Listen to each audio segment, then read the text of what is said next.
Ассалому алайкум дӯстон азиз. Умедвор ҳастам ки хуб ҳастед. Бо шумо ҳастам ман Мубориз Аҳадов. Масъалае ки дар имрӯза видео мегӯям бисёр як масъалаи муҳим аст. Видеоро то охир тамошо кунед. Пас аз тамошои видео шумо огаҳ мегардед ки чӣ хел аз байни интернет-магазинҳо баъзе интернет-магазинҳое ки мардумро фиреб медиҳанду мошенник ҳастанд, то ҳаромхӯр ҳастанд, онҳоро муайян карда тавонед.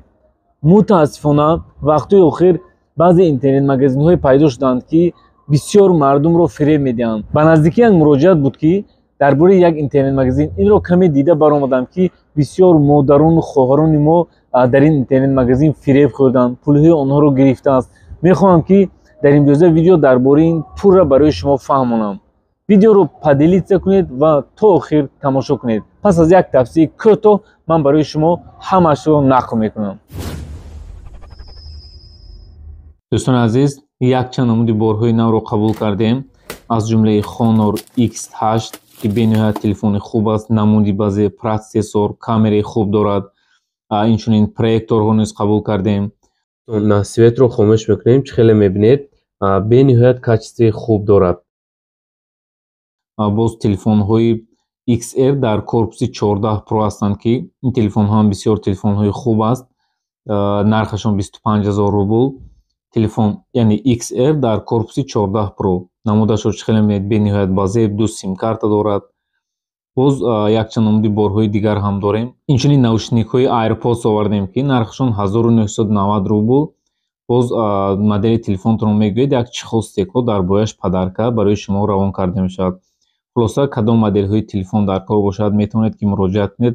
Доставка ба тамоми территорияи Россия ҳаст. инчунин то Тоҷикистон ҳам равон мекунем. Марҳамат, барои харидан ба ин рақамҳо метавонед ки муроҷиат кунед. хуб дӯстони азиз, як модери тоҷик муроҷиат кард. ВКонтакте медорад як интернет-магазин мусулманская женская одежда 14300 подписчик дорад ва аз он ҷо якчанд либос заказ мекунад.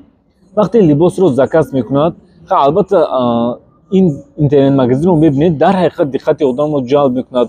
ҳар рӯз либос мондагааст, активно истифода мешавад. Инчунин 14300 подписчик дорад. хоб яъне вақте занҳо инро мебинанд, боз скидка дорад, махсусан занҳо скидкаро нағз мебинанд, зуд диққаташон ҷалб мешавад ва якчанд либос заказ мекунад ки вақте пулро мегузаронад, дигар ба ӯ ҷавоб намедиҳанд.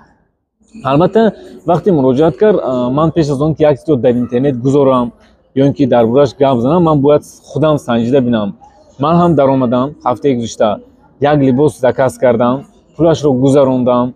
вақт буд ҳама қадар хушрӯ смс менависад, мо доставка дорем, метавонед не адреси мо биёред, адреси мо биёед, аз ин ҷо гиред, тариқи почта равон мекунем. яъне хушрӯ профессионална ҷавоб медиҳад.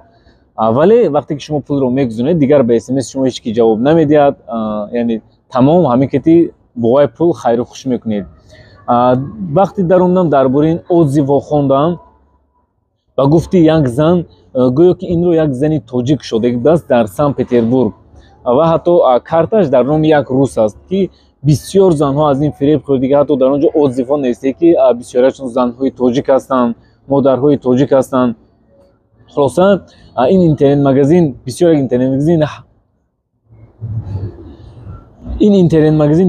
интернет-магазини ҳаром ки ҳатто яъне чизҳои мусулмониро истифода карда, занҳоро диққаташро ҷалб карда ҳамин чизҳоро мефурӯшанд ва бениҳоят занҳо аз ин фиреб хӯрдага ҳастанд, аз сабабе ки дар Русия чунин либосҳои дароз он қадар дастрас нест. занҳои модарон аз хона шита заказ мекунанд, яъне ин чизҳоро тариқи интернет-магазин заказ мекунанд ва бисёр ба доми ин фиребгарон меғалтанд.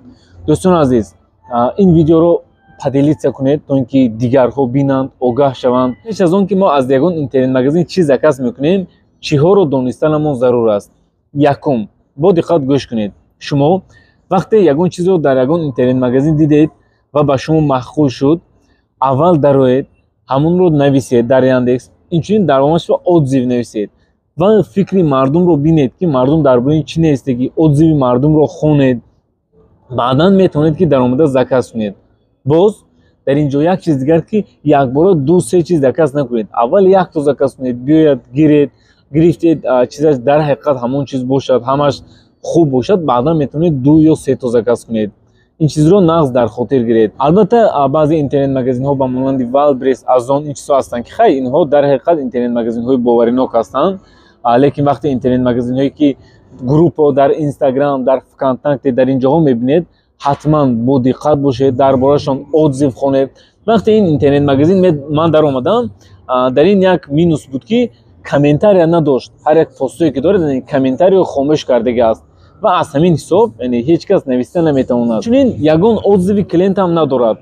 Боз дар WhatsApp менависад ки ман метавонам ки отзивҳои клиентро равон кунам.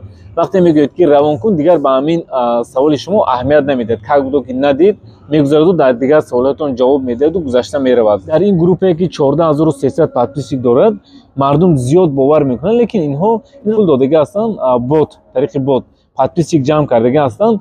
Барои вақте мардум медарод мебинад, яъне 14000 подписчик, боварияшон зиёд мешавад ва ҳамин тавр заказ мекунанд. Хуб дӯстон азиз, умедвор ҳастам ки аз ин видео каме ҳам бошад барои баъзеҳо фоида мерасад. Видеоро ба ёру дӯстон дар группҳо партоед, махсусан занҳо бошанд, дар группҳои занҳо бошанд, поделитсия кунед, то ин ки занҳову модарон аз ин чиз огаҳ бошанд ва ба доми чунин фиребгарҳо нағалтанд. Дӯстон, ҳоло ман видеои чӣ хел жалоб кардан дар группаро нишон медиҳам. ҳатман дароед ба ин группа жалоб равон кунед. Худованд ҳамаи шуморо нигаҳбон бошад. То видеоҳои оянда, хайр. Ба ин группа медароед, аз боло 3 нуқтаро пахш кунед. Пожаловаться. Инҷо другое интихоб мекунем. Баъдан ягон чӣ бояд нависед. Метавонед ки мошенники нависед. аз сабабе ки ман факту доказа дорам, дар инҷо менависем ки ман чек ва пропискаҳоро дорам. Шумо просто мошенники нависед, отправить жалобу. Тамом. Умедвор ҳастам ки пас аз ин ҳатман ин группаро маҳкам хоҳанд кард.